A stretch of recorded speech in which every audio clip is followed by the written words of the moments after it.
নমস্কার। যে বিষয়টা নিয়ে আলোচনা করব, রবি আমাদের জীবনে কি ফল দেয়।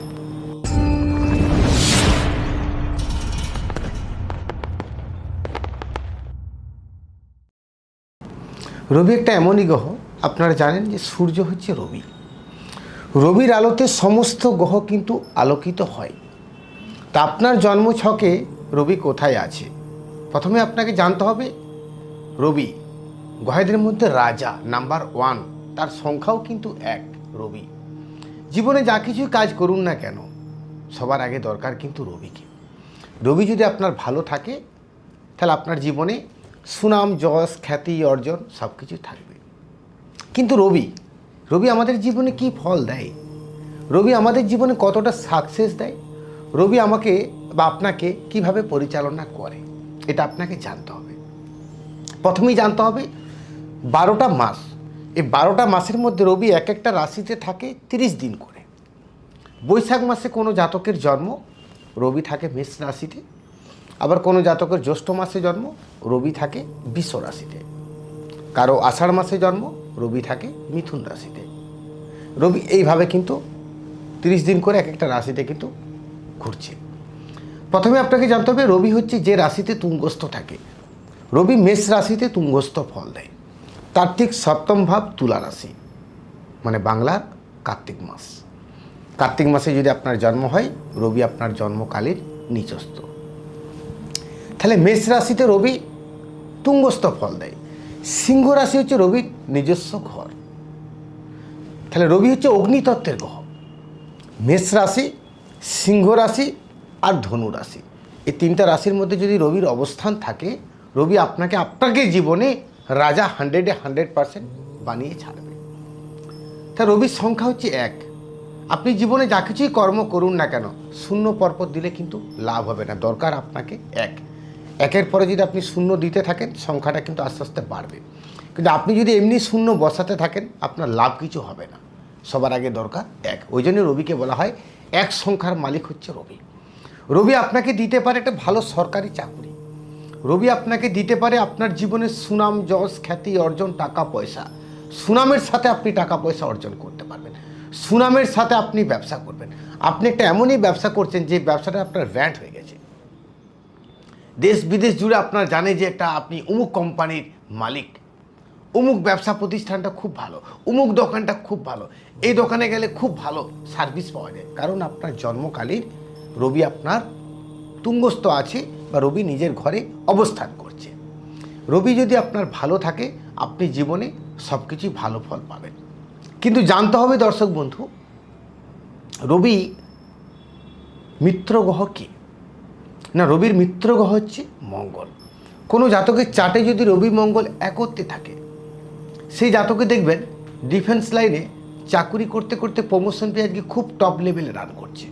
আজকে হয়তো আপনি এসপি, আজকে আপনি হয়তো ডিএসপি, আজকে হয়তো আপনি একটা বড় সিনিয়র পুলিশ অফিসার, আজকে হয়তো আপনি ডাব্লিউবিসিএস একজন বড় অফিসার, আজকে হয়তো আপনি একজন আইপিএস। এগুলো কিন্তু সব সুনাম, সরকারি যা কিছু রিলেটেড আছে সব কিন্তু রবির অবদান। আরেকটা জিনিস জেনে রাখুন, রবির দৃষ্টি কিন্তু প্রখর দৃষ্টিটা পড়ে কিন্তু 7ম ভাবে। রবি আপনার জন্মকালীন যে সময় আপনি জন্মগ্রহণ করেছেন, সেই সময় রবির অবস্থানটা কোথায় আছে প্রথমে আপনাকে দেখতে হবে আপনার ন্যাচারাল চার্টে। কোনো জাতকের যদি রবি নিচস্থ থাকে, সেই জাতকের দেখবেন সুনামের ক্ষেত্রে একটু সমস্যা আসবে। সেই জাতক দেখবেন একটু লেজি, একটু দেরি, তার জীবনে একটু সফলতা আসতে একটু সমস্যা হয়।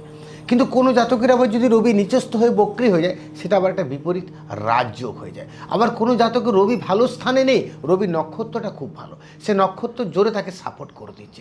এগুলো কিন্তু আপনাকে জানতে হবে যে রবি আমাকে আমার জীবনে কতটা সাকসেস দিতে পারে। আজকে আপনার ইচ্ছা আপনি সরকারি চাকুরি ছাড়া করবেন না, কিন্তু আপনার কি জন্মকুণ্ডলিতে সরকারি চাকুরি হওয়ার যোগ আছে? রবির অবস্থান কোনো জাতকের দেখবেন, আপনারা মিলিয়ে দেখুন যে সন্তু গোস্বামী যে কথাটা বলছে কতটা সঠিক। আপনার বাড়িতে আপনার ছেলের বা আপনার বাবা মার কেউ হয়তো সরকারি চাকুরির সঙ্গে যুক্ত আছে। আপনারা মিলিয়ে দেখুন, তার চার্টটাকে আপনারা খুলে দেখুন যে রবি বৃহস্পতি একটা রাশিতে অবস্থান করছে।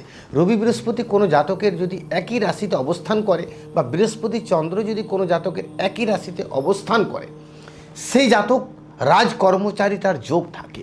কারণ জ্যোতিষশাস্ত্রটা যখন সৃষ্টি হয়েছিল, তৈরি হয়েছিল, তখন কিন্তু সরকারি বেসরকারি চাকরি বলে কোনো কিছু ছিল না। মানে আপনি রাজার কর্মচারী। রবি যদি আপনার ভালো থাকে, আপনার রাজকর্মচারী যোগ আছে, মানে আপনি কোনো সরকারি চাকরির সঙ্গে যুক্ত আছেন।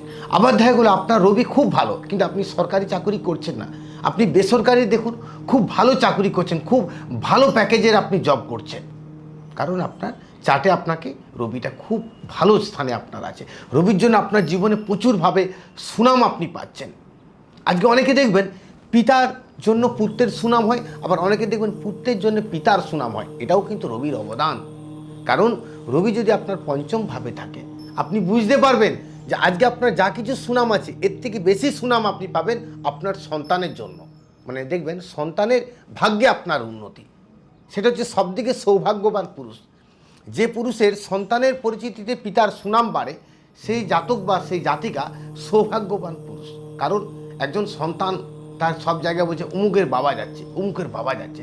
আপনার সন্তান হয়তো দেখুন নিটে খুব ভালো রেজাল্ট করেছে, কলেজে আপনার সন্তানের স্কুলে প্রচুরভাবে সুনাম, এটাও কিন্তু রবির অবদান। তাই রবি যদি আপনার জন্মকালীন ন্যাচারাল চার্টে মেষ রাশিতে, সিংহ রাশিতে আর বৃশ্চিক রাশিতে অবস্থান করে বা ধনু রাশিতে অবস্থান করে, আপনি ভালো ফল পাবেন। কিন্তু এর মধ্যে বিষয় একটা আছে দর্শক বন্ধু, রবি হচ্ছে অগ্নিতত্ত্বের গ্রহ, মানে হচ্ছে আগুন, ফায়ার।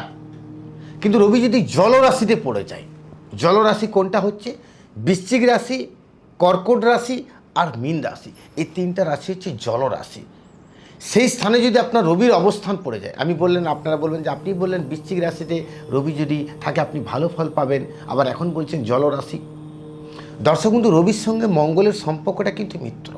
মঙ্গলও অগ্নিতত্ত্বের গ্রহ, রবিও হচ্ছে অগ্নিতত্ত্বের গ্রহ, কিন্তু স্থান কাল পাত্র। বৃশ্চিক রাশিতে রবি থাকলে আপনি ভালো ফল পাবেন যদি একাদশ ভাবের নক্ষত্র পেয়ে থাকেন। মীন রাশিতে রবি থাকলে আপনি ভালো ফল পাবেন একাদশ ভাবের নক্ষত্র পেয়ে থাকলে। কর্কট রাশিতে রবি থাকলে আপনি ভালো ফল পাবেন একাদশ ভাবের নক্ষত্র পেয়ে থাকলে, নচেত কিন্তু আপনি পাবেন না। আপনারা হয়তো অনেকেই ভাববেন যে দাদা আপনি বললেন রবি মঙ্গল মিত্র, কিন্তু আমার যদি বৃশ্চিক রাশিতে রবি থাকে, বলবান হতে হবে নক্ষত্রকে, তবে আপনি কিন্তু ভালো ফল পাবেন, নচেত কিন্তু আপনি পাবেন না। কেন আমি আপনাদেরকে বলি যে দর্শক বন্ধু, এই জ্যোতিষশাস্ত্রটা 2-5 পাতা পড়ে কিন্তু জ্যোতিষ হওয়া যায় না।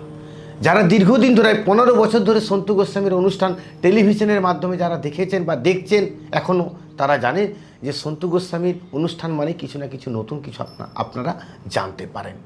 আপনারা এখন তো আমাকে নিয়মিত আমাকে ইউটিউবের মাধ্যমে পাচ্ছেন। আপনাদের যদি কোনো মনের মধ্যে প্রশ্ন থাকে যে দাদা আপনি এই বিষয়টা নিয়ে, এই নক্ষত্রটা নিয়ে, এই যোগটা নিয়ে, এই করণটা নিয়ে আপনি আলোচনা করুন, আপনারা কমেন্টে লিখে দেবেন যে দাদা আমি অমুক জায়গার থেকে বলছি, আপনি এই বিষয়টা নিয়ে একটু আলোচনা করুন। আমি চেষ্টা করব সামনের দিন সেই বিষয়টা আপনাদের সামনে তুলে ধরার। কারণ আপনাদের মনের মধ্যে অনেক প্রশ্ন থাকে, আপনারা অনেকে দূর দূরান্ত থেকে সন্তু গোস্বামীর অনুষ্ঠান দেখছেন আপনারা ইউটিউবের মাধ্যমে, আপনাদের প্রশ্ন থাকতেই পারে, সেই প্রশ্নের উত্তর কিন্তু আপনাদেরকে আমি দেবো। তা রাজা যদি আপনি হতে চান, রাজা ধীরাজা, কারণ আমি শুরুতেই বললাম যে রবির সংখ্যা হচ্ছে 1। যাদের রবি খারাপ আছে তারা সবসময় একটু চেষ্টা করবেন একটু অরেঞ্জ টাইপের কালার, একটু বেদানা টাইপের কালার আপনারা ব্যবহার করবেন। এই কালারটাকে আপনারা একটু গুরুত্ব দিবেন। রবিবার দিনটাকে একটু মেনটেন করার চেষ্টা করবেন। রবিবার দিনে চুল দাড়ি নখ কাটবেন না। রবিবার দিনে আপনারা পারলে এটাকে একটু গুরুত্ব দিবেন, সেক্ষেত্রে দেখবেন রবি কিছুটা আপনাদের জন্য ভালো ফল আপনারা পাবেন।